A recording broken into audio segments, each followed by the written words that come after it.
నమస్తే, welcome to great Andhra. మనతో పాటు ఉన్నారు సీనియర్ పొలిటికల్ అనలిస్ట్ జిఆర్ మహర్షి గారు. నమస్తే సార్. నమస్తే చందన.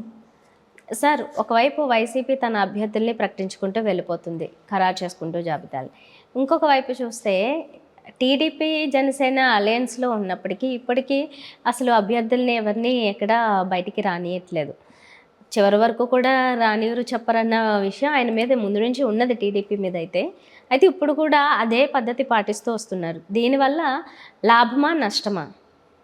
టీడీపీకి లాభం కంటే నష్టమే ఎక్కువ జరుగుతుంది. ఎందుకు నష్టం ఎక్కువ జరుగుతుందంటే చంద్రబాబుకు తెలియంది ఏం కాదు. ఆయన 40 ఏళ్ళుగా ఉన్నాడు, పార్టీలో అధ్యక్షుడుగా తెలుగుదేశంకి టేక్ ఓవర్ చేసి కూడా దాదాపు 25 ఏళ్ళు పైన అయింది కదా.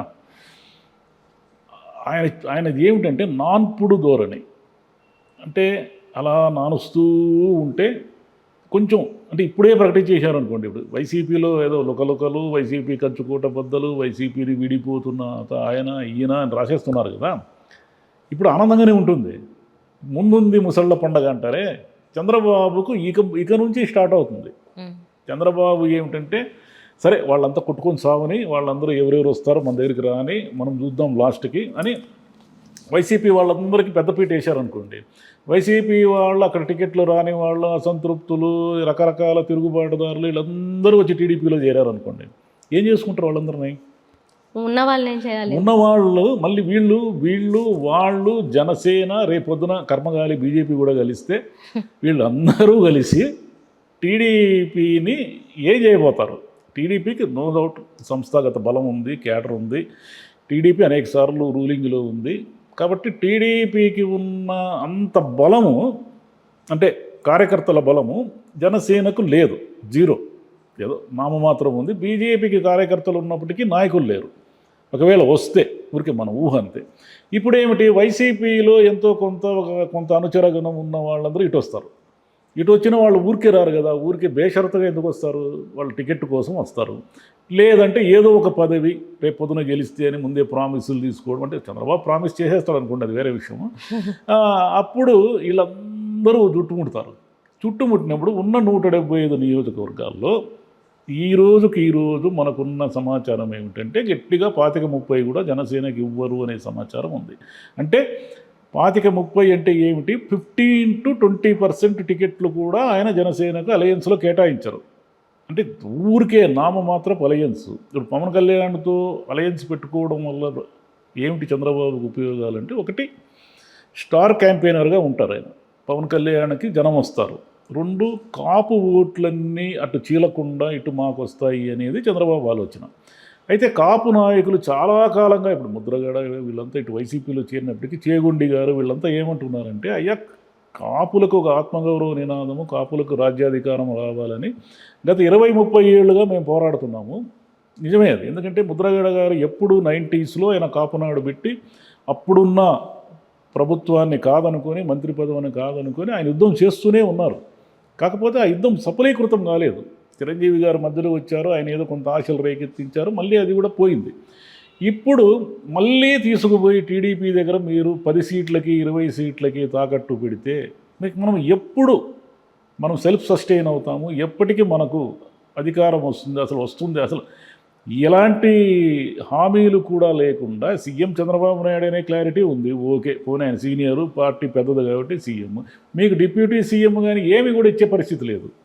మీరు కనీసం ఏమీ, అంటే ఈయనేమంటారంటే పవన్ కళ్యాణ్ గారు మనం అన్ని ఒప్పందాలు ఇప్పుడే షరతులు అన్నీ పెడితే ఒకవేళ ఏదైనా కారణాల వల్ల అలయన్స్ విఫలమైతే ఏం జరుగుతుంది అంటున్నారు. ఏం జరుగుతుంది అలయన్స్ విఫలము అనేది పాయింట్ మీదకి వస్తే ఆయన చెప్పింది ఒక రకంగా కరెక్ట్. అంటే ఓట్లు చీలకూడదు, వ్యతిరేక ఓట్లు చీలకూడదు అనే పాయింట్ మీద ఉన్నారు ఆయన. కానీ వీళ్ళు ఏమంటారు కాపు నాయకులు, నీకేమయ్యా నువ్వు ఏదో ఒకటి నోటికి వచ్చింది చెప్తావు, అలయన్స్లో కుదురుకుంటావు, కానీ మేము ఇంతకాలం పోరాడుతూ వచ్చాం కదా, కనీసం గౌరవం మాత్రం సీట్లు, గౌరవప్రదమైన సీట్లు ఒక 40 సీట్లన్నా నువ్వు తెచ్చుకోకపోతే ఇంకెందుకు ఇంతకాలం మనం చేసిన, మళ్ళీ చంద్రబాబుకు తాకట్టు పెట్టడానికి, చంద్రబాబుకి మన ఓట్లన్నీ ఇవ్వడానికి కాకపోతే ఎందుకు అనేది ఒకటి ఉంది. ఈ క్రమంలో ఏం జరుగుతుందంటే ఇప్పుడు కాకపోతే ఇంక 15 రోజులకు, నెల రోజులకు చంద్రబాబు ఏదో ఒక కట్ ఆఫ్ డేట్ పెట్టుకొని తన ఎన్ని సీట్లు టీడీపీ, ఎన్ని సీట్లు జనసేన, ఒకవేళ బీజేపీ వస్తే ఎన్ని సీట్లు, ఈ క్లారిటీ ఇవ్వకపోతే ఇవన్నీ ముదురుతానే ఉంటాయి. ఈ ముదరడంలో భాగంగా ఏం చేస్తారంటే వీళ్ళు కూడా వచ్చి చేరతారు. ఆల్రెడీ టీడీపీ జనసేన కుమ్ములాట్లు ఉన్నాయి. ఎందుకంటే టీడీపీ వాళ్ళు ఇంతకాలం తమకున్న సీటును జనసేన వదులుకోవడానికి ఇష్టం లేదు వాళ్ళకి. జనసేన వాళ్ళు ఏమిటంటే మనం ఎలాగైనా ఈసారి మనం కొన్ని సీట్లు అంటే కొన్ని నియోజకవర్గాల్లో గట్టిగా ఉన్నారు వాళ్ళు, ఈ సీటు మనమే తెచ్చుకోవాలి అని. కాబట్టి వాళ్ళు టీడీపీకి ఇస్తే కొంత ముభావంగా పనిచేస్తారు. అంటే ప్రజలు ఎవరి పక్షాన ఉంటారు అని పక్కన పెడితే ఈ క్యాడర్ ఇదంతా కూడా ఓటుని ట్రాన్స్ఫర్ చేయకుండా అడ్డుపడుతుంది. రేపు వైసీపీ వాళ్ళు వచ్చారనుకోండి, వాళ్ళు ఏం చేస్తారంటే వాళ్ళు టికెట్ ఆశించి వస్తారు. ఈ టీడీపీ జనసేన అలయన్స్లో భాగంగా వాళ్ళకి టికెట్ రాకుండా, అంటే బాగా ఇప్పుడు మాగుంట శ్రీనివాసులు రెడ్డి లాంటి వాళ్ళకి టికెట్ రావచ్చు ఒకవేళ ఆయన వస్తే, ఎందుకంటే ఆయన డబ్బున్నవాడు కాబట్టి. అలా కాకుండా మామూలు వాళ్ళంతా ఇప్పుడు కాపు రామచంద్రారెడ్డిని టీడీపీలో ఎలా తీసుకుంటారు? తీసుకోరు.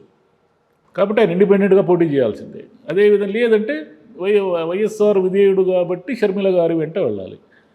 కాబట్టి కాంగ్రెస్ అది వదిలేద్దాం, కాంగ్రెస్ సంగతి వదిలేద్దాం. కాబట్టి వీళ్ళందరూ కూడా ముఠా తగాదాలు, లుకలుకలు ఇవన్నీ కూడా వస్తాయి. ఇప్పుడు వైసీపీని ఏదో హెడ్లైన్స్లో రాసేసి కంచుకోట బద్దలన్నంత ఈజీగా తెలుగుదేశం అలయన్స్ కుదరడం కూడా, వీళ్ళకి సమస్యలు చాలా వస్తాయి. అందరూ కొట్టుకుంటారు, తిట్టుకుంటారు, వీళ్ళు ప్రెస్ మీట్లు పెడతారు, వీళ్ళు వచ్చి బయటకు వచ్చి చంద్రబాబుని తిడతారు, చంద్రబాబు గొంతు కోసాడు అంటారు. ఇవన్నీ చూస్తాం, ఎందుకంటే ఇవన్నీ ఒక క్రమంలో భాగం. ఎవరు దేనికి అతీతులు గారు, వీళ్ళంతా కూడా అధికారము లక్ష్యంగా పెట్టుకొని వెళుతున్న పార్టీలే తప్ప ప్రజాసేవ లక్ష్యంగా పెట్టుకొని ఎందుకు వెళ్తారు వీళ్ళు?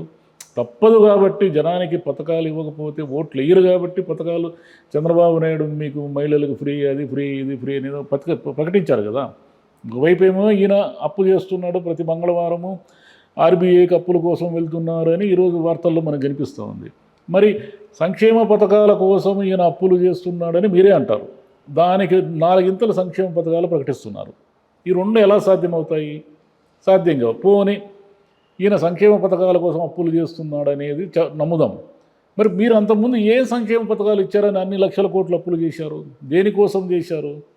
అవేం కన్వీనియంట్గా వాటిని స్కిప్ చేస్తారు, వాటికి సమాధానాలు ఎవరు ఇవ్వరు. కాబట్టి ముందు చాలా ప్రశ్నలు వస్తాయి, చాలా వాటికి సమాధానాలు చెప్పాల్సి ఉంటుంది. ఇరువైపులా హోరాహోరీగా ముఠా తగాదాలు, లుకలుకలు, అసంతృప్తులు, బుజ్జగింపులు, తిరుగుబాట్లు అన్నీ ఉంటాయి. ఎందుకంటే అలయన్స్లో ఉన్నారు కాబట్టి.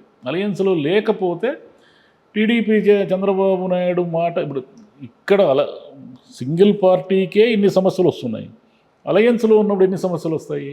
చాలా వస్తాయి. కాబట్టి పవన్ కళ్యాణ్, చంద్రబాబు నాయుడు ఏదో ఒక దశలో పవన్ కళ్యాణ్ రాజీ అన్నా పడాలి, లేదంటే చంద్రబాబు రాజీ పడి పవన్ కళ్యాణ్కి గౌరవప్రదమైన సీట్లన్నా ఇవ్వాలి. ఇవన్నీ జరిగితే కాపు నాయకులు కానీ, కాపులో ఓట్లు కానీ కరెక్ట్గా ట్రాన్స్ఫర్ అయ్యే అవకాశాలు ఉన్నాయి. లేకపోతే వాళ్ళు తిరుగుబడి పవన్ కళ్యాణ్ వాళ్ళు ఏం నాయకుడిగా ఏం అంగీకరించడం లేదు. కాకపోతే ఇప్పుడున్న పరిస్థితుల్లో జనసేన తప్ప వేరే ఆప్షన్ లేదు. కాబట్టి అనివార్యంగా పవన్ కళ్యాణ్ నాయకుడు, కాపు నాయకుడు, ఆయన చెప్తారు నాకేం కులం లేదు గిలం లేదు అంటారు, కానీ జనరల్గా మనకు వినిపిస్తున్నది ఏమిటంటే కాపు సామాజిక వర్గం పవన్ కళ్యాణ్ వెంట బలంగా ఉంది అనేది మనకు వినిపిస్తున్నమాట. కాబట్టి వాళ్ళకి ఈసారి గౌరవప్రదంగా న్యాయంగా రావాల్సిన వాటాని ఈయన తీసుకుంటారా, లేదా కేవలం అధికారమే ముఖ్యము అనేసి చంద్రబాబు నాయుడు చెప్పినట్లు వినేసి తలూపేసి ఈసారి కూడా అన్యాయం చేస్తారా, ఈసారి కూడా తప్పులు జరుగుతాయి అనేది మనం వేచి చూడాలి. ఏదేం జరిగినా మొత్తానికి కొంచెం ముందుగా ఏదో ఒకటి చేసుకుంటే ఆ తిరుగుబాటు, ఎవరో చేసే అసంతృప్తి అభ్యర్థులు వీరికి అడ్డంకి కాకుండా, అంటే ఎవరికైతే సీట్ వస్తుందో ఆ అభ్యర్థికి ప్రచారానికి కానీ దేనికైనా అడ్డు రాకుండా ఉండడానికి నయానో భయానో ఒప్పించుకోవడానికి కొంచెం సమయం ఉంటుంది. చివరి క్షణంలో అయితే ఇది చేయాలి. చంద్రబాబు నాయుడు గారు ఇంకా పాత రాజకీయాల్లో ఉన్నారు, ఇంకా డిజిటల్ రాజకీయాలకి రాలేదు. అంటే ఏమిటంటే నాంచి ఇంకొక, అంటే మీరు గతంలో ఒకసారి తీసుకుంటే ఇక 2-3 రోజుల్లో నామినేషన్ గడువు ముగుస్తున్నప్పుడు అభ్యర్థులను ప్రకటించిన దాఖలాలు చాలాసార్లు ఉన్నాయి. అంటే నానబెట్టడం వల్ల ఏమవుతుందంటే సరే ఈ గొడవలన్నీ కూడా టైం తగ్గుతుంది, టైం తగ్గేసరికి స్పీడప్ అయిపోతుంది అనేది ఆయన ఉద్దేశం.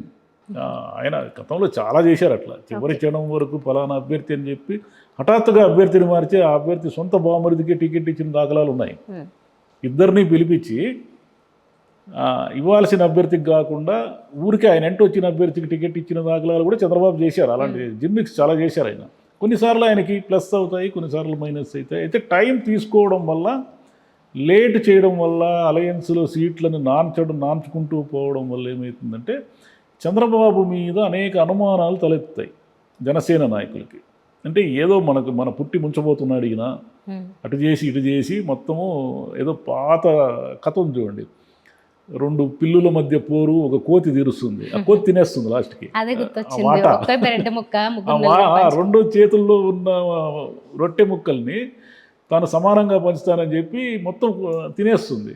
అలా ఈయన తాను న్యాయంగా సీట్లు అలియన్స్ ఇస్తాను అని చెప్పి చివరికి వాళ్ళకి ఏదో ఇక గత్యంతరం లేకుండా ఈ 20 సీట్ల దగ్గర ఒక 2 పార్లమెంట్ల సీట్ల దగ్గర ఆగిపోయే విధంగా ఒక వ్యూహం నడుస్తూ ఉందనే ప్రచారం ఉంది.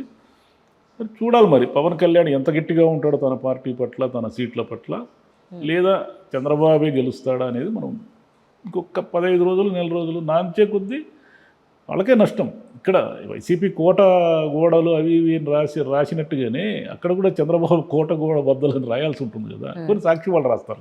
ఓకే సరే sir, thank you. Thank you.